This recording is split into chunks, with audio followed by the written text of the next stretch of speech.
রাজধানীর ধোলাইখালে তুচ্ছ ঘটনাকে কেন্দ্র করে জগন্নাথ বিশ্ববিদ্যালয়ের শিক্ষার্থীদের সাথে স্থানীয়দের সংঘর্ষের ঘটনা ঘটেছে। সোমবার মধ্যরাতে শুরু হয় এই সংঘর্ষে আহত হয়ে 5 শিক্ষার্থী হাসপাতালে চিকিৎসাধীন রয়েছেন। বিক্ষুব্ধ শিক্ষার্থীরা স্থানীয় একটি ক্লাবে ভাঙচুরও চালিয়েছেন। আরও জানাচ্ছেন মির্জা ইমতিয়াজ।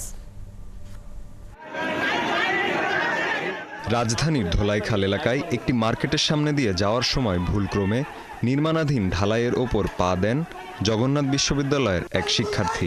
এতে স্থানীয় এক লোকের সাথে তার কথা কাটাকাটি শুরু হয়। এক পর্যায়ে স্থানীয় লোকজন ওই শিক্ষার্থীকে মারধর শুরু করে।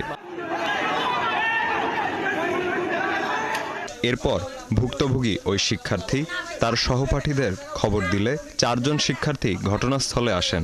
স্থানীয় লোকজন তাদেরও মারধর করেন এবং একটি ক্লাবে আটক করে রাখেন। যে ছেলেকে আটক করা হয়েছিল, হ্যাঁ, সে হচ্ছে মাথায় আঘাত পাইছে এবং মাথা দিয়ে অনেক ব্লিডিং হয়েছে, আর অনেকে আবার পায়ের মধ্যে আঘাত করছে।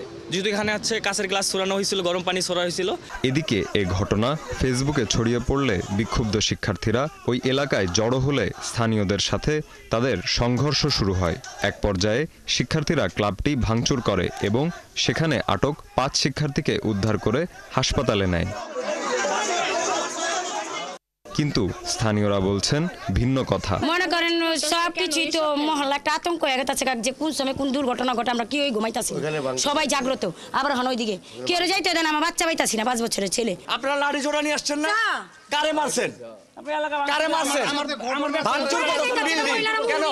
আপনারা ছাত্র হইলে এই সন্ত্রাসী করতেন না। এদিকে সংঘর্ষের খবর পেয়ে রাত 1টার দিকে র্যাব এবং পুলিশ ঘটনাস্থলে আসে।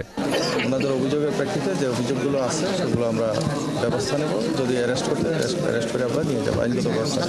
এরপর অভিযুক্ত ব্যক্তিদের দ্রুত গ্রেপ্তারে বিশ্ববিদ্যালয় প্রক্টর ও পুলিশের আশ্বাসে ভোর 4টার দিকে ওই এলাকা ছেড়ে যান শিক্ষার্থীরা। মির্জা ইমতিয়াজ, 71, ঢাকা।